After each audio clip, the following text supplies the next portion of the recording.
أعوذ بالله من الشيطان الرجيم. بسم الله الرحمن الرحيم. ألف لام ميم. ذلك الكتاب لا ريب فيه. صدق الله العظيم. بسم اللہ الرحمن الرحیم. سورۃ البقرہ آیت نمبر 1. الف لام میم. اللہ اعلم بمرادہ. اللہ اس کا معنی خوب جانتا ہے. ذالک الکتاب لا ریب فیہ.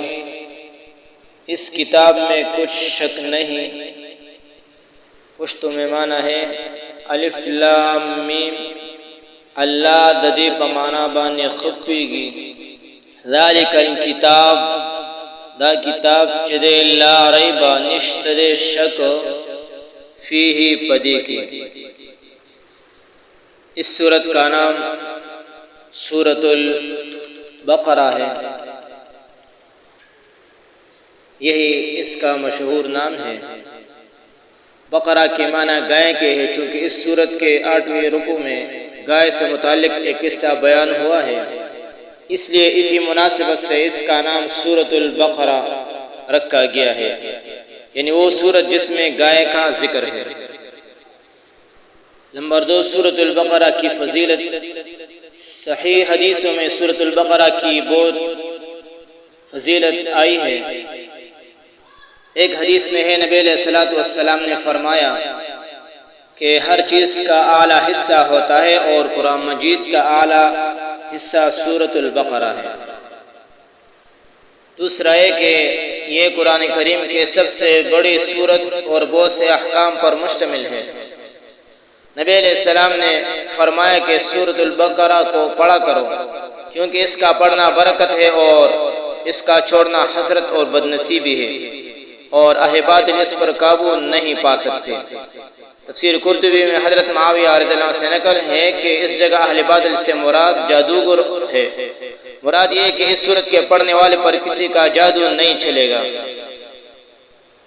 ایک اور جگہ نبی علیہ السلام نے فرمایا کہ جس گھر میں سورۃ البقرہ پڑھی جائے شیطان وہاں سے بھاگ جاتا ہے. اس کو جو ہے ابن کثیر نے روایت کیا ہے. زمانہ نزول. یہ سورت جو ہے مدنی ہے، یعنی ہجرت مدینہ طیبہ کے بعد نازل ہوئی، اگرچہ اس کی بعض آیات مکہ مکرمہ میں حج کے وقت نازل ہوئی ہے، مگر وہ بھی باصطلاح مفسرین مدنی ہے. سورۃ البقرہ قرآن کریم کے سب سے بڑی سورت ہے اور مدینہ طیبہ میں سب سے پہلے اس کا نزول شروع ہوا اور مختلف زمانوں میں مختلف آیاتیں نازل ہوتی رہی، یہاں تک کہ سود کے متعلق جو آیات ہے وہ نبی علیہ السلام کی آخری عمر میں فتح مکہ کے بعد نازل ہوئی. اور اس کی ایک آیت واتقوا یوما ترجعون فیہ الی اللہ تو قرآن پاک کے بالکل آخری آیت ہے، جو 10 ہجری میں منا کے مقام پر نازل ہوئی، جبکہ نبی علیہ السلام حجۃ الوداع کے فرائض ادا کرنے میں مشغول تھے. اور اسی آیت کے بعد نبی علیہ السلام دنیا سے تشریف لے گئے. اس میں پھر اختلاف ہے کہ کتنے دن دنیا میں رہے. تو ایک روایت کے مطابق 9 دن بعد نبی علیہ السلام دنیا سے چلے گئے. دوسری روایت کے مطابق جو حضرت ابن عباس سے روایت ہے رضی اللہ عنہ سے، وہ فرماتے ہیں کہ 31 دن بعد نبی علیہ السلام دنیا سے تشریف لے گئے.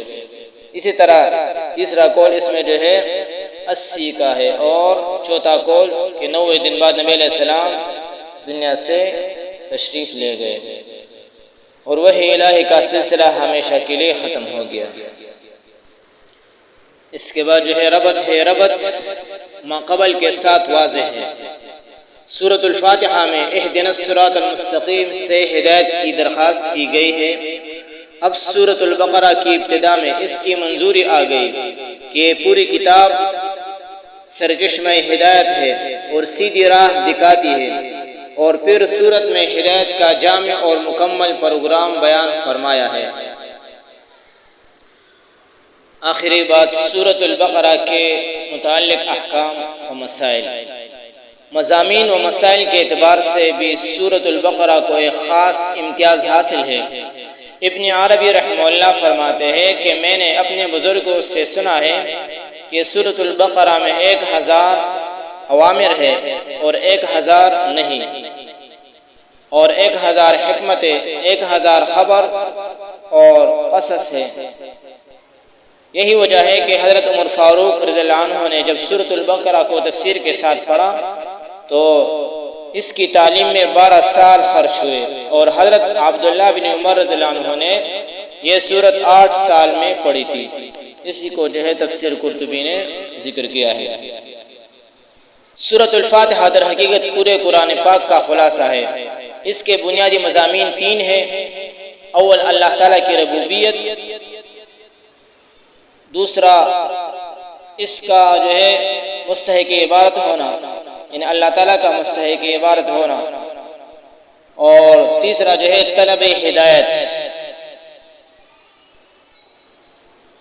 سورۃ الفاتحہ کا آخری مضمون صراط مستقیم کی ہدایت طلب کرنا ہے، اور در حقیقت پورا قرآن پاک اس کا جواب ہے کہ جو شخص صراط مستقیم چاہتا ہے تو قرآن ہی میں ملے گا۔ اسی لیے سورۃ الفاتحہ کے بعد پہلی سورۃ البقرہ رکھی گئی، اور اس کو ذالک الکتاب سے شروع کر کے اس طرف اشارہ کر دیا گیا کہ جس صراط مستقیم کو تم ڈھونڈتے ہو وہ یہ کتاب ہے۔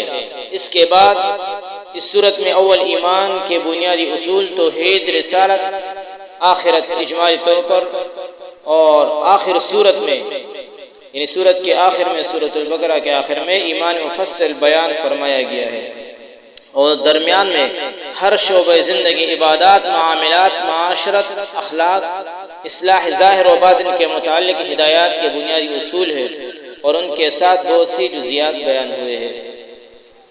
انشاءاللہ باقی سورت جو ہے کل شروع کریں گے۔ وآخر دعوانا الحمدللہ رب العالمین، وصلی اللہ تعالی علی خیر خلق محمد وآلہ وصحبہ اجمعین برحمتک یا ارحم الراحمین۔